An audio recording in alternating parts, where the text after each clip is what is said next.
بسم اللہ والصلاۃ والسلام علی رسول اللہ۔ آج کس نمبر 6 عقیدہ توحید کے حوالے سے اور ہم اللہ رب العزت کی ذات اور صفات کے حوالے سے گفتگو کر رہے ہیں۔ تو اللہ رب العزت کی صفات ذاتیہ میں سے ایک صفت ہے علم، اور آج کی قسط میں ہم اللہ رب العزت کے علم کے حوالے سے گفتگو کریں گے، اور نبی کریم علیہ الصلوۃ والسلام کے علم غیب کے حوالے سے بھی میں جو اہم باتیں ہیں وہ عرض کروں گا، چونکہ آپ کو پاکستان اور انڈیا میں وہابی دیوبندی پائے جاتے ہیں اور مسلمانوں پر شرک اور کفر کے فتوے لگاتے رہتے ہیں اور کہتے رہتے ہیں کہ یہ نبی کریم علیہ السلام کا جو علم غیب ہے یہ اللہ رب العزت کے علم کے برابر مانتے ہیں، معاذ اللہ استغفر اللہ۔ تو اس طرح کی باتیں مسلمانوں میں پھیلاتے رہتے ہیں اور شرک اور کفر کے فتوے لگاتے رہتے ہیں۔ تو آج کی جو ویڈیو ہوگی اس میں ہم نبی کریم علیہ الصلوۃ والسلام کے علم غیب کے حوالے سے جو ہمارا عقیدہ اہل سنت کا مسلمانوں کا عقیدہ ہے وہ واضح کروں گا۔ تو اللہ رب العزت کی 7 صفات ذاتیہ، ان میں سے ایک صفت ہے علم، جیسے کہ سورۃ تغابن میں ارشاد ربانی یعلم ما فی السماوات والارض ویعلم ما تسرون وما تعلنون واللہ علیم بذات الصدور۔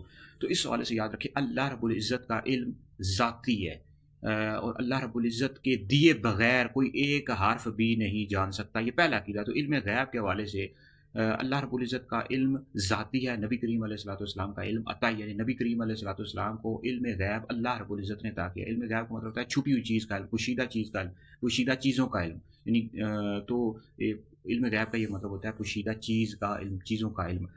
تو اس حوالے سے یاد رکھیں سب سے پہلی بات ہے کہ اللہ رب العزت کا علم ذاتی ہے، اللہ تعالیٰ کے دیے بغیر کوئی ایک حرف بھی نہیں جان سکتا، یہ بات ضروریات دین میں سے ہے، اور اس کا منکر کافر اور مرتد ہے، اسلام سے خارج ہے۔ جیسے کہ ہمارے کابرین علیہ سنت نے لکھا علم ذاتی مختص بالمولا سبحانہ و تعالیٰ، علم ذاتی یہ مختص ہے اللہ رب العزت کی ذات کے ساتھ، اور جو بندہ کسی کے لیے بھی ایک حرف بھی ثابت کرے کہ اللہ رب العزت کے دیے بغیر اس کو ایک حرف بھی حاصل ہے تو ایسا بندہ کافر اور مرتد ہے، اسلام سے خارج ہے۔ اچھا، دوسری بات یہ ہے کہ نبی کریم علیہ الصلوۃ والسلام کا جو علم غیب ہے یہ عطائی، یعنی اللہ رب العزت نے اپنے محبوب علیہ السلام کو علم غیب عطا کیا، یہ بات بھی ضروریات دین میں سے ہے، اس کا منکر کافر اور مرتد ہے۔ اور تیسری بات یہ ہے کہ اللہ رب العزت نے اپنے محبوب علیہ السلام کو علم غیب عطا کیا ہے، اور انبیاء علیہ الصلوۃ والسلام کو بھی علم غیب عطا کیا۔ اب جو یہ کہے کہ نبی کریم علیہ السلام کے پاس علم غیب نہیں ہے، انبیاء علیہ السلام کے پاس علم غیب ہے، مطلق طور پر انکار کر دے تو ایسا شخص کافر اور مرتد ہے، اسلام سے خارج ہے، کیونکہ نبی کریم علیہ السلام کا علم غیب قرآن پاک سے ثابت ہے، نبی کریم علیہ السلام کے لیے نبی کریم علیہ السلام کی واضح طور پر اس حوالے سے حدیث ہے۔ پوائنٹ نمبر 4 کہ نبی کریم علیہ الصلوۃ والسلام کا جو علم ہے، علم غیب ہے، تمام انبیاء علیہ الصلوۃ والسلام سے زیادہ ہے، اس پر بھی اجماع ہے۔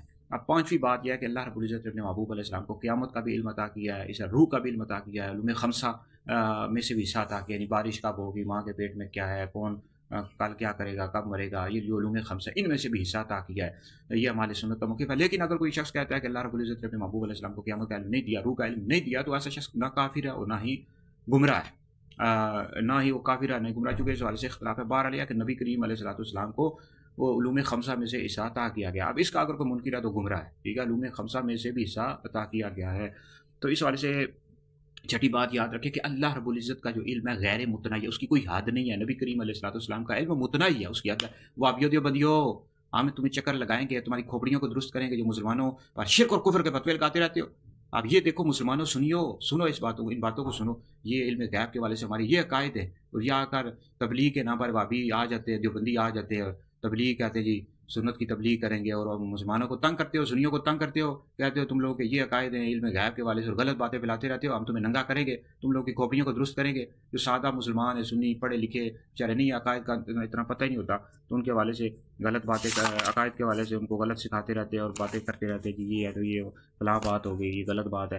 اچھا، تو وہابیوں دیوبندیوں ہم تمہارا علاج کرتے ہیں۔ اور ساتویں بات یہ یاد رکھیں کہ ہمارا ہرگز بھی یہ دعویٰ نہیں ہے کہ نبی کریم علیہ الصلوۃ والسلام نے جب اعلان نبوت کیا تو آپ علیہ الصلوۃ والسلام کو ما کان ما یکون کا علم تھا، لیکن ہمارا یہ دعویٰ ہے، اہل سنت کا یہ موقف ہے کہ نبی کریم علیہ الصلوۃ والسلام کا علم نزول قرآن کے ساتھ بتدریج بڑھتا رہا، یعنی جس طرح قرآن پاک کا نزول ہوتا رہا، جس طرح 23 سال کے عرصے میں ہوا، تو اس طرح نبی کریم علیہ الصلوۃ والسلام کا علم بھی بڑھتا رہا۔ جب قرآن پاک مکمل ہو گیا، نبی کریم علیہ السلام پر نازل ہو گیا، تو آپ علیہ الصلوۃ والسلام ما کان ما یکون کا علم آپ کو حاصل ہے۔ جی، نزول قرآن کے ساتھ ساتھ حضور کا علم بڑھا ہے، وعلمک ما لم تکن تعلم۔ تو اس حوالے سے جیسے کہ علامہ زرقانی رحمۃ اللہ علیہ نے شرح مواہب اللدنیہ جلد نمبر 1 میں لکھا ہے، وقد قالوا فی علم الساعہ، کہتے ہیں کہ قیامت کے علم کے بارے میں اور علوم خمسہ کے بارے میں یہ جو آیت ہے ان اللہ عنده علم الساعہ، یعنی نبی کریم علیہ الصلوۃ والسلام کو اس کا بھی علم عطا کیا گیا، یعنی قیامت کا علم، علوم خمسہ کا بھی علم، اور نبی کریم علیہ الصلوۃ والسلام کو اس کے چھپانے کا حکم دیا گیا تھا، یعنی حضور کو قیامت کا بھی علم ہے، روح کا بھی علم ہے، علوم خمسہ کا بھی علم ہے۔ علامہ جلال الدین سیوطی رحمۃ اللہ علیہ کو پڑھو، شرح الصدور پڑھو، صفحہ نمبر 319 پڑھو، وہ بھی یہی لکھ رہے ہیں کہ نبی کریم علیہ الصلوۃ والسلام کے پاس یہ قیامت کا علم ہے، روح کا بھی علم ہے، چھپانے کا حکم دیا گیا۔ اب کتنا حضور علیہ الصلوۃ والسلام کے پاس علم ہے، وہابی دیوبندیوں یہ جن کے حوالے پیش کر رہا ہوں ان کو تم بھی اپنا امام مانتے ہو، دیوبندیوں غور و فکر کرو، تفکر کرو۔ शेख अब्दुल हक मुहद्दिस देलवी रहमतुल्लाह अलैह ने क्या लिखा भाई, मदारिज नबुव्वत जिल्द नंबर 2 में, तवज्जो करो भाई, सुनियो, तवज्जो करो कि शेख अब्दुल हक मुहद्दिस देलवी रहमतुल्लाह अलैह फरमाते हैं कि अल्लाह रब्बुल इज़्ज़त ने अपने महबूब अलैहिस्सलाम को तमाम अव्वलीन व आखरीन के इल्म अता किए, और उनके सामने रूह के इल्म की क्या हकीकत है, आपके इल्म के समुंदर के सामने रूह के इल्म के एक कतरे से ज़्यादा की क्या हकीकत है। फिर कहते हैं अल्लाह ताला ने तो अपने महबूब अलैहिस्सलाम को क़यामत का भी इल्म अता किया है, वो तो अल्लाह रब्बुल इज़्ज़त के महबूब हैं, इमामुल आरिफीन हैं, उनसे अल्लाह रब्बुल इज़्ज़त ने तो अपनी ज़ात और सिफ़ात का इल्म भी नबी करीम अलैहिस्सलाम को अता किया, अव्वलीन और आखरीन के इल्म अता किए हैं, क़यामत का भी इल्म अता किया, रूह का भी इल्म अता किया। ये मदारिज नबुव्वत पढ़ो, जिल्द नंबर 2 पढ़ो, वाबियो दे बलियो, गौर फिक्र करो, तफक्कुर करो, अपनी खोपियों का इलाज करो, मुसलमानों को तंग न करो। और इनके अशरफ अली थानवी जो हैं, देवबंदियों के जो इमाम हैं अशरफ अली थानवी साहब, उन्होंने भी लिखा है कि अल्लाह रब्बुल इज़्ज़त ने अपने महबूब अलैहिस्सलाम को इल्म गैब अता किया है। तवज्जो करो, गौर फिक्र करो। अच्छा, ये बुखारी का हवाला पेश कर देते हैं कि उम्मुल मोमिनीन हज़रत आयशा सिद्दीक़ा रज़ी अल्लाह ताला अन्हा ने फरमाया, ये देवबंदी वाबी कहते हैं कि उम्मुल मोमिनीन फरमाती हैं कि जो तुमसे कहे या आलमुल गैब फ़क़त कज़बा, नबी करीम अलैहिस्सलाम इल्म गैब जानते थे तो झूठ बोलता है। ये उम्मुल मोमिनीन का वाला पेश करते हैं, आयशा सिद्दीक़ा रज़ी अल्लाह ताला अन्हा था।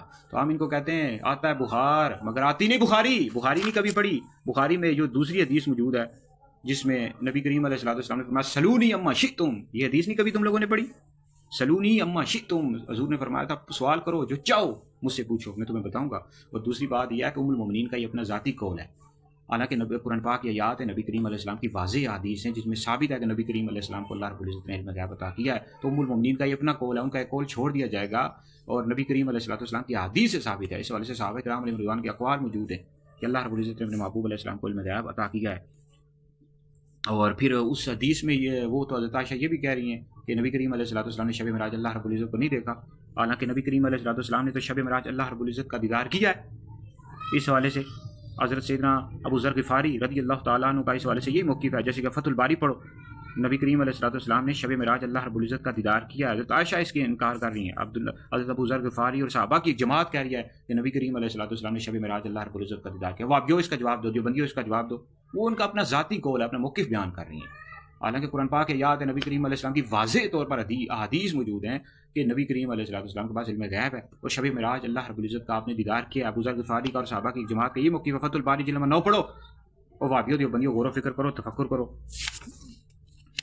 तो इस हवाले से हमारे काबिरीन अहले सुन्नत लिखा है। फिर इस तरह कुरान पाक की कई आयात हैं जिसमें नफ़ी की गई है, यानी इल्म गैब की, कि अल्लाह रब्बुल इज़्ज़त के अलावा कोई नहीं जानता। तो इसका जवाब यह है कि वहाँ ज़ाती तौर पर नफ़ी की गई है, ठीक है। अब इस तरह कई आयात हैं जिसमें साबित है कि नबी करीम अलैहिस्सलाम के पास इल्म गैब है, वहाँ पर अताई की है, अताई की बात हो रही है। तो जहाँ नफ़ी की जा रही है वहाँ अल्लाह रब्बुल इज़्ज़त के देने के बगैर कोई शख्स नहीं जान सकता। तो ये इल्म गैब के वाले से चंद ज़रूरी बातें थी। इस वाले से मैं तफसील के साथ गुफ्तगू करूँगा। जब इल्म गैब पर गुफ्तगू करूँगा ना तो वाबियों देवबंदियों तुम लोगों को नंगा करूँगा। अभी तो हम अल्लाह रब्बुल इज़्ज़त की ज़ात और सिफ़ात तौहीद के वाले से, फिर आगे शिर्क के वाले से गुफ्तगू कर रहे हैं, तो करेंगे इस वाले से। तो इस वाले से मैंने ज़िम्नन अक़ीदत इल्म गैब के वाले से आप जो है ज़िम्नन कुछ बातें अर्ज़ कर दी। ये हमारा अक़ीदा है मुसलमानों का, तमाम मुसलमानों का ये अक़ीदा है। ये मुसलमानों को तंग करते रहते हैं भाई। इस वाले से हमारे हैदरी दारुल इफ्ताह अहले सुन्नत के तवज्जुहात भी आ रहे हैं और किताब भी शाया कर देंगे और वीडियोस भी जारी कर रहे हैं। तो वाबियों देवबंदियों हम तुम्हारा इलाज करेंगे, खोपड़ियों का इलाज करेंगे। तो हम सुन्नियों से कहते हैं, ये गाँव देहातों में आ जाते हैं, कहते हैं जी चिल्ला लगाएं जी हमारे साथ रायबंड में चलें, वहाँ जाकर मुसलमानों को अकायद ख़राब करते हो तुम लोग, तुम्हें शर्म आनी चाहिए। वाबियों देवबंदियों जो है अपनी खोपड़ियों का इलाज करो, आम मुसलमानों को वहाँ ले जाते हो और कहते हो जी जो आले सुन्नत है उनके ये कायद ख़राब है, ये कायद ख़राब है। हरगिज़ भी आले सुन्नत का कोई भी अक़ीदा कुरान और सुन्नत से हटकर हरगिज़ भी नहीं है। हमारा हर अक़ीदा कुरान और सुन्नत के मुताबिक है। ये मैंने इल्म गैब के वाले से जो बातें की हैं, अकायद अर्ज़ की हैं, ये सारे मुसलमानों के अकायद हैं। तो मुसलमानों को तवज्जो करनी चाहिए। इनकी मसाजिद जो बनी होती हैं वहाँ बना लेते हैं और मुसलमानों को जो तंग करते हैं, वहाँ उनको तबलीग करते रहते हैं और गलत बातें फैलाते रहते हैं। हर सुन्नी मुसलमान को समझना चाहिए कि अहले सुन्नत के साथ ही वो बसता रहे। वाबी तो बंदी गुमराह अहले सुन्नत व जमात से खारिज है। तो अहले सुन्नत थी वो मुबारक जमात है, हज़ूर के सहाबा से मोहब्बत करते हैं, हज़ूर के अहले बैत से मोहब्बत करते हैं। अहले सुन्नत का है बेड़ा पार असहाब हज़ूर नज्म है और ना हो इतरत रसूलुल्लाह की। तो हम इल्म गैब के वाले से भाई तफसील के साथ गुफ्तगू कर रहे हैं। इस वाले से हम मज़ीद भी गुफ्तगू करेंगे अगली आने वाली किस्तों में। और इस अलबत्ता एक और आखिरी बात अर्ज़ कर दूं कि नबी करीम अलैहिस्सलाम को आलिमुल गैब कहना मना है, ठीक है जी। आलिमुल गैब नहीं कह सकते, अलबत्ता आलिम गैब कह सकते हैं। नबी करीम अलैहिस्सलाम गैब को जानने वाले, गैब का इल्म हज़ूर अलैहिस्सलाम के पास है, ठीक है भाई। लेकिन आलिमुल गैब नहीं कह सकते। आलिमुल गैब ये अल्लाह रब्बुल इज़्ज़त की ज़ात के साथ ख़ास है, आलिम गैब कह सकते हैं, ठीक है भाई। तो बाकी यह है कि अल्लाह रब्बुल इज़्ज़त ने अपने महबूब अलैहिस्सलाम को अल्लाह रब्बुल इज़्ज़त ने महबूब अलैहिस्सलाम तो क़यामत का भी इल्म अता किया, रूह का भी इल्म अता किया, उलूम खमसा में से भी हिस्सा अता किया है। मा कान मा यकून का इल्म अता किया है। تو باقی اگر کوئی کہتا ہے قیامت کا